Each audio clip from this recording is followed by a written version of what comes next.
విహారీ,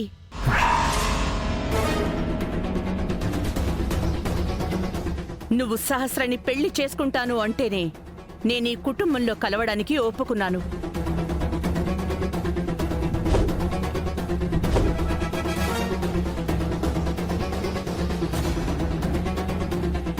బావా, నీతోనే నా జీవితం. నువ్వు లేకపోతే నాకు జీవితమే వద్దు. సహస్ర, నాకు ఏ కోరికలు లేవు విహారీ గారు. మిమ్మల్ని భర్తగా ఆరాధిస్తూ ఇలా బ్రతికేస్తాను. నాకు మీ సంతోషం తప్పించి ఇంకేమీ వద్దు. నా కూతురు సహస్రని పెళ్లి చేసుకుంటానని మాటిచ్చా విహారీ. ఆ మాట మీద నిలబడకపోతే ఏమవుతుందో తెలుసు కదా. నా కొడుకు ప్రాణం పోయినా ఇచ్చిన మాట తప్పుడు అన్న నమ్మకం నాకుంది. బావా, నువ్వంటే నాకు ప్రాణం. నా మీద నీకు కొంచెం ప్రేమ తగ్గినా నా ప్రేమలో మూర్ఖత్వాన్ని, పిచ్చితనాన్ని చూస్తావు. సహస్ర, నాకు మంగళసూత్రాన్ని ప్రసాదించారు, సౌభాగ్యాన్ని ఇచ్చారు. ఇంతకు మించి ఇంకేం కావాలి? రెండు కుటుంబాలు కలవాలని మీ నాన్న కోరిక నాన్న. ఆయన కోరికని నువ్వే తీర్చాలి. బావా, నీతో 100 ఏళ్ల జీవితాన్ని ఊహించుకున్నాను. నా ఊహలు ఊహలుగా మిగిలిపోవు కదా. నాకు ఈ కష్టాలు కన్నీళ్లు అలవాటే విహారీ గారు. నా కోసం మీరు మదన పడకండి. మీరు కట్టిన తాళి మీ జ్ఞాపకాలతో బ్రతికేస్తాను. నా గౌరవం కోసం నువ్వు చాలా కష్టపడుతున్నావు నాన్న. సహస్రని పెళ్లి చేసుకొని మన కుటుంబ గౌరవాన్ని కూడా నువ్వే నిలబెట్టాలి. బావా, నువ్వు ఈ తాళిని నా మెడలో కట్టాలి.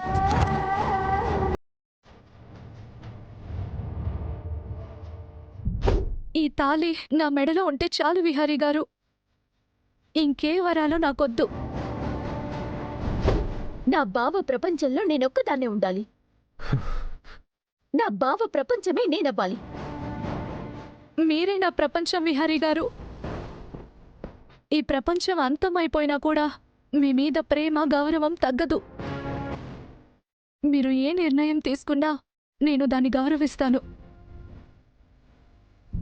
ఇచ్చిన మాటనే నువ్వు నిలబెట్టాలి. ఈ కుటుంబం కలవాలి నాన్న.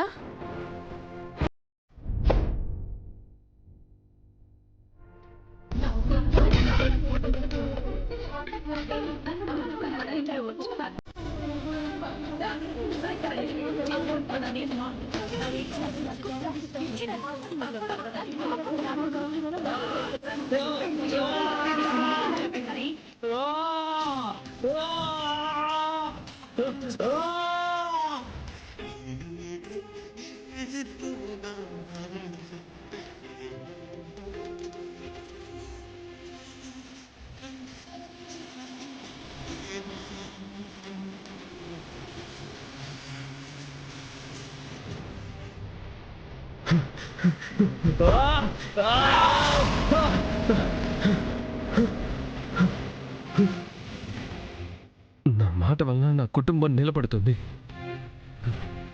నా నిర్ణయం వల్ల కనకానికి న్యాయం జరుగుతుంది. నా మాట ముఖ్యమో నిర్ణయం ముఖ్యమో తేల్చుకునే రోజు వస్తుంది. అప్పుడు ఎవరి తలరాతలు ఎలా మారతాయో కాలమే నిర్ణయించాలి.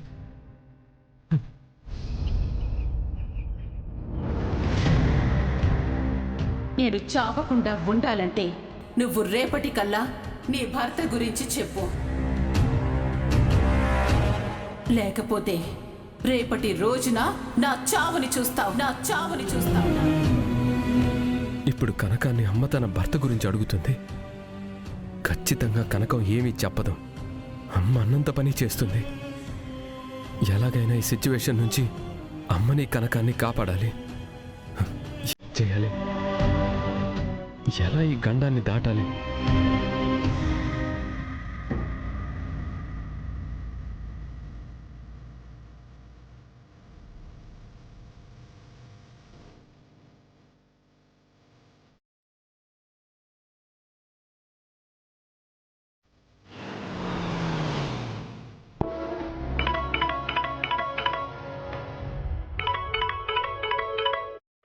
హలో, రే సత్య, నువ్వెక్కడున్నారా? చెప్పరా, బయట ఉన్నాను. రే, అర్జెంటుగా నువ్వు నా కోసం ఓ పని చేయాలరా. చెప్పరా. నేను మా వాళ్ళకి లక్ష్మికి అర్జెంట్ ప్రాజెక్ట్ వర్క్ ఉందని తను ఇమీడియట్గా బెంగళూరు వెళ్ళాలని చెప్పాను. ఫ్లైట్ టికెట్ బుక్ చేసి ఒక హాఫ్ అన్ అవర్లో మా ఇంటికి వచ్చి లక్ష్మిని నువ్వు తీసుకెళ్ళరా. అలాగేరా. ఎందుకు ఇదంతా? అరే, నీకు నేను ఇదంతా తర్వాత చెప్తాను, ముందు నేను చెప్పిన పని చేయరా. సరేరా, ఉంటాను.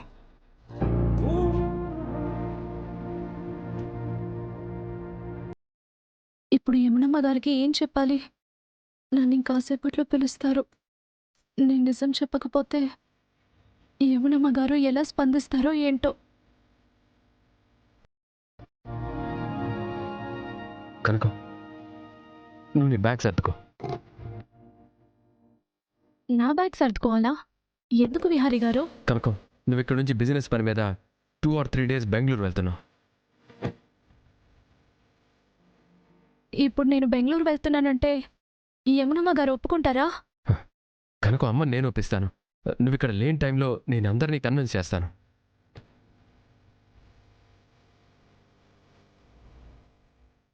లక్ష్మి, ఏంటి ఇంకా ఆలోచిస్తున్నావు? మనకంత టైం కూడా లేదు. సత్యాన్ని నేను ఫ్లైట్ టికెట్స్ బుక్ చేసి ఇంటికి కూడా రమ్మని చెప్పాను. నువ్వు త్వరగా ప్యాక్ చేసుకుంటే అందరితో నేను మాట్లాడి నిన్ను పంపిస్తాను. 2-3 రోజుల తర్వాత అయినా నిజం చెప్పాలి కదా విహారీ గారు. లక్ష్మి, అదంతా నేను చూసుకుంటాను. లక్ష్మి, నువ్వు ముందు ఇక్కడ నుంచి బయటపడాలి. వెంటనే బయలుదేరు.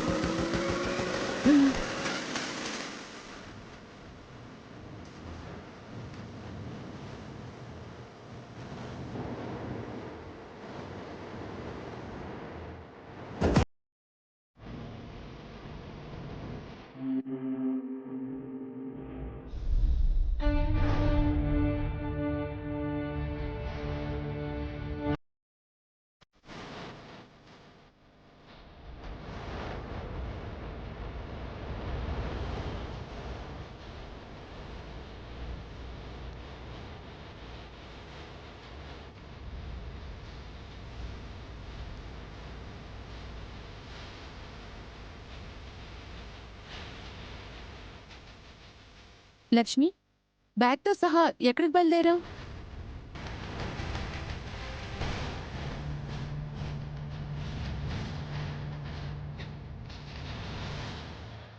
అమ్మా, తను మన కంపెనీ ప్రాజెక్ట్ పని మీద బెంగళూరు వెళ్తుందమ్మా.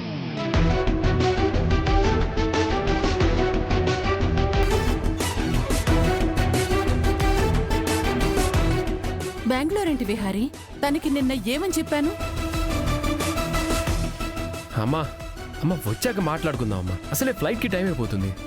వచ్చాక మాట్లాడటం ఎందుకు బావా? ఇప్పుడు అత్తయ్య అడిగిన దానికి సమాధానం చెప్పేసి వెళ్ళమను. నీ భర్త ఎవరో చెప్పి నువ్వు కదలొచ్చు లక్ష్మి.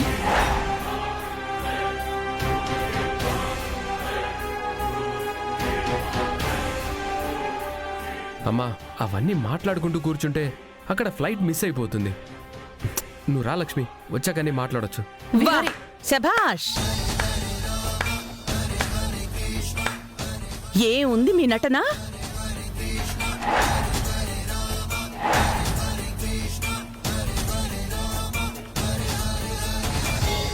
ఇదో కొత్త నాటకమా?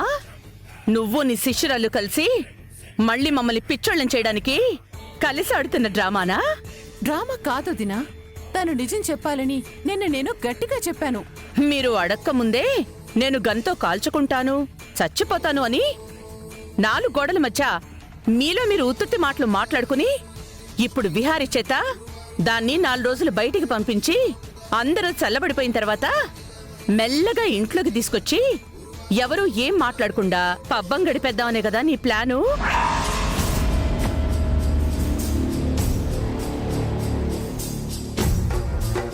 ఎందుకదినా? దాని మీద ఈగ కూడా వాలనివ్వవు? లేదంబిక, నేను తనని ఈ రోజు ఎలాగైనా తన భర్త గురించి చెప్పాలని చెప్పేశాను. తను చెప్పే వెళ్తుంది.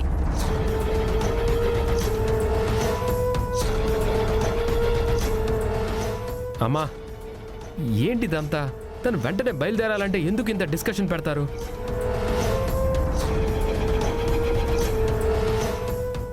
తను అత్తయ్య అడిగిన ప్రశ్నకి సమాధానం చెప్పేసి వెళ్ళమను బావా. ప్రాణం పోయినా మీకు ఆ సమాధానం చెప్పదు లక్ష్మి. అమ్మా, ఏం సమాధానం చెప్పాలి? అక్కడ కోర్టులో బిజినెస్కి సంబంధించిన ఫినాన్షియల్ మ్యాటర్ మాట్లాడడానికి తను వెళ్తుంది. మీరేమో తనను ఆపేసి మీ ప్రశ్నలు మీ సమాధానాలు అంటున్నారు. అయినా తను ఇప్పుడు వెళ్ళకపోతే నాకు చాలా నష్టం వస్తుంది.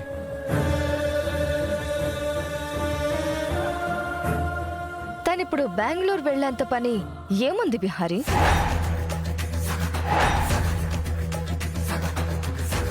నాకు తెలిసి ఏ మీటింగ్ షెడ్యూల్ అవ్వలేదు, ఏ క్లయింట్కి మనం కలుస్తున్నట్టు ఇన్ఫర్మేషన్ ఇవ్వలేదు. మరి ఏంటి ఇంత సడన్ గా లక్ష్మిని బెంగళూరు పంపిస్తున్నావు?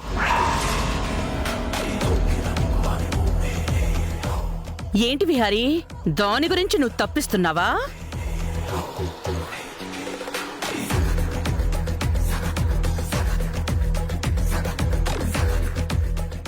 నీకంత అవసరమేంటి బావా? చెప్పు విహారీ. ఏం చెప్పాలి? అత్తయ్య, మీకు మనకి కొత్త ప్రాజెక్ట్ వస్తుందని తెలీదా? ఒక కొత్త ప్రాజెక్ట్ రావాలంటే చాలా ఫినాన్షియల్ మ్యాటర్స్ మాట్లాడుకోవాలని మీకు తెలీదా?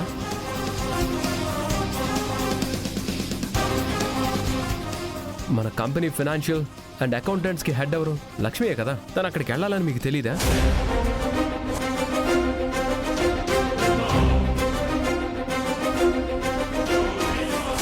నేనేమి తనని కావాలని ఇక్కడి నుంచి పంపించట్లేదు. నాకు నా ఫ్యామిలీ ఎంత ముఖ్యమో నాకు నా బిజినెస్ కూడా అంతే ముఖ్యం. తను ఈరోజు వెళ్తేనే మనకు ఆ పెద్ద ప్రాజెక్ట్ వస్తుందమ్మా. సరే విహారీ, ఈ ప్రాజెక్ట్ వచ్చిన సంగతి, తను బెంగళూరు వెళ్ళాలన్న సంగతి నీకు నిన్నే తెలుసుంటుంది కదా. అప్పుడు నిన్నే ఈ విషయం చెప్పుండాల్సింది. తన చేత నిన్నే తన భర్త గురించి చెప్పించేదాన్ని కదా.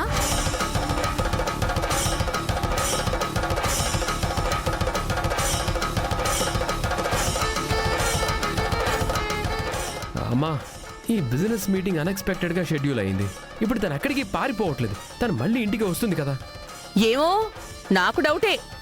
నువ్వు మీ అమ్మ కలిసి దాన్ని సేవ్ చేస్తున్నారనిపిస్తోంది.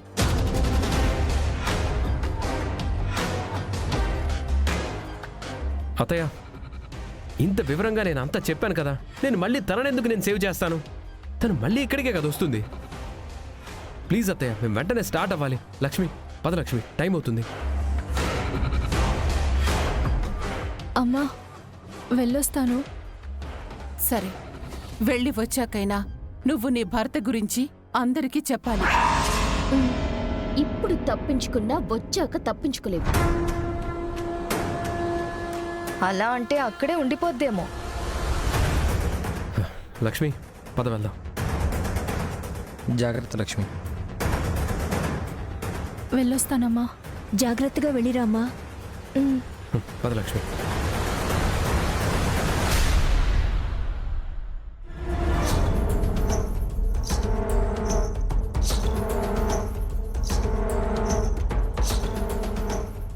అమ్మయ్యా, బయటపడ్డాం. అయినా అసలు ఈ సత్యగాడు ఇంకా రాలేదు. రా లక్ష్మి, ఆ సత్యగాడిని అక్కడే ఎయిర్పోర్ట్లో వెయిట్ చేయమని చెప్తాను. నేను నిన్ను ఎయిర్పోర్ట్లో డ్రాప్ చేస్తాను. ఇటు.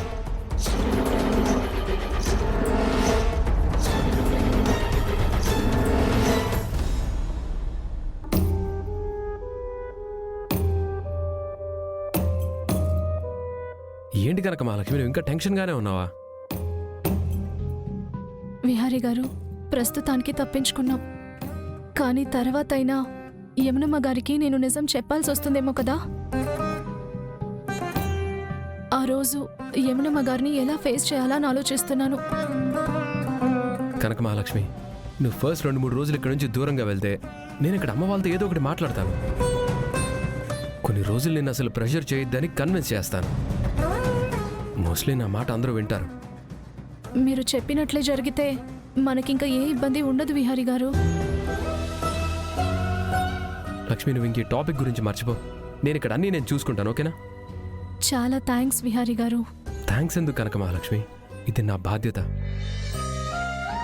ఇన్ని రోజులు నువ్వు సమస్యల్లో ఉండి అందరూ నిన్ను ప్రెజర్ చేస్తుంటే చూస్తూ ఏమీ చేయలేని రాయిలా నిల్చుండిపోయాను. ఇప్పటినుంచి నేను అలా చూస్తూ నిల్చోను. ఏ సమస్యనైనా నీతో కలిసి నీకండగా నేను ఎదుర్కొంటాను. నీకే కష్టం లేకుండా ఎలాంటి సమస్య రాకుండా చూసుకుంటాను. విహారీ గారు, కానీ నాకు అండగా నిలబడితే మీరు కూడా సమస్యల్లో ఇరుక్కోవాల్సి వస్తుంది, మాటలు పడాల్సి వస్తుంది. దయచేసి నా కోసం మీరు మాటలు పడొద్దు. నాకు ఈ కష్టాలు సమస్యలు అలవాటే.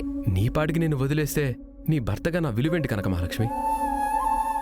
నువ్వు కష్టాల్లో ఉంటే నేను ఇక్కడ నవ్వుతూ ఎలా ఉంటాను? అసలు ప్రశాంతంగా ఎలా తిరుగుతాను? ఇంతకు ముందు నువ్వంటే ఏంటో తెలియక నీ మెడలో నేను కట్టిన తాళి విలువ ఏంటో అర్థం కాక నేనేదేదో ఆలోచించాను. కానీ అదంతా తప్ప నేను అర్థం చేసుకున్నాను. నిన్ను భారీగా అంగీకరించిన తర్వాత భర్తగా నీకే కష్టం లేకుండా చూసుకోవాలి. ఇప్పుడు నేను అదే పని చేస్తున్నాను. ఇకపైన కూడా నేను ఇలాగే నీ వెనక నిలబడతాను.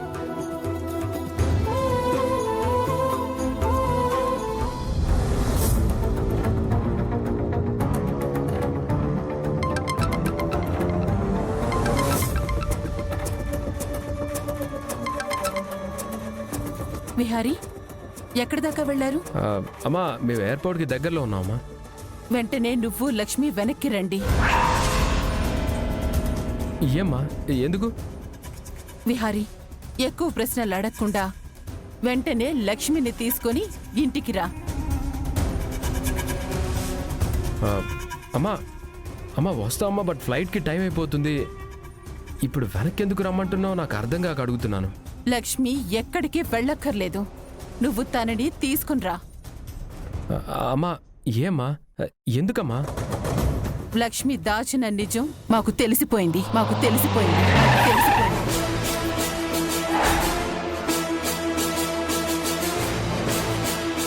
లక్ష్మి భర్త ఎవరో మాకు తెలిసిపోయింది, మాకు తెలిసిపోయింది, మాకు తెలిసిపోయింది.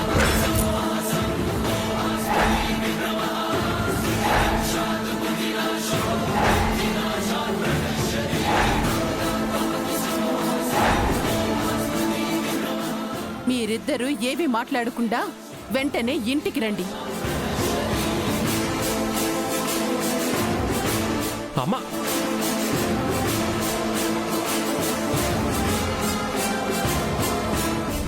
విహారీ గారు, వద్దు.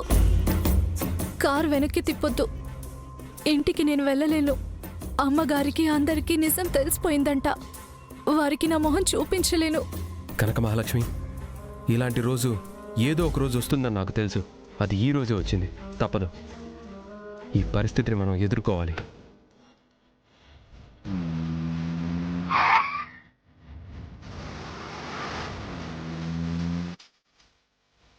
అది కాదు విహారీ గారు, ఇప్పుడు దాకా ఏం జరిగిందో మీకు తెలుసు కదా. కనక మహాలక్ష్మి, నాకు తెలుసు. ప్లీజ్ అండి, నా మాట వినండి. నన్ను ఇక్కడే వదిలేయండి. నేను లేకపోతే, మళ్ళీ ఆ ఇంటికి మీ జీవితంలోకి నేను రాకపోతే ఏ సమస్య ఉండదు. ప్లీజ్ విహారీ గారు, కారు ఆపేయండి. కనక మహాలక్ష్మి, అక్కడ నిజం తెలిసిపోయిన తర్వాత నువ్వు నాతో ఉన్నా నాకు దూరం అయినా ఇంట్లో జరిగేవేవి ఆగవు. నీకు ఆ రోజే చెప్పాను, దైవ నిర్ణయం ఎలా ఉంటే అలాగే జరుగుతుందని. ఇప్పుడు మనం కలిసే ఇంటికి వెళ్దాం, కలిసే ఈ సమస్యను ఎదుర్కొందాం. అందరికీ ఏం జరుగుతుందో నిజాయితీగా చెప్దాం. వాళ్ళ నిర్ణయం ఏంటో విందాం. యమునమ్మ గారికి సహస్రమ్మ గారికి ఎలా నా మొహం చూపించాలో అర్థం కావడం లేదు. కనక మహాలక్ష్మి, తప్పదు. నిజాన్ని నిర్భయంగా చెప్దాం. దాని కాన్సిక్వెన్సెస్ ఏమైనా ఎదుర్కొందాం. ధైర్యంగా ఉండు.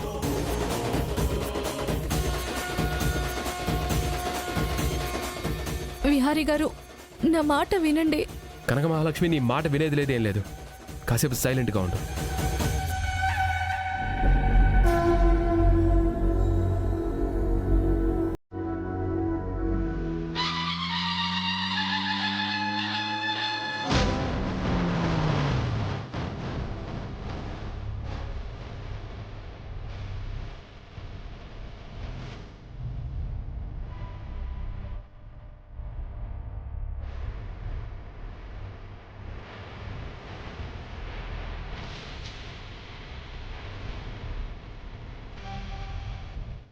విహారీ గారు, మనం లోపలికైతే ఏమవుతుందో ఏంటో అని చాలా కంగారుగా ఉందండి. ఏమైనా సరే ఈ సిచ్యువేషన్ మనం ఫేస్ చేయాలి. రావాలా?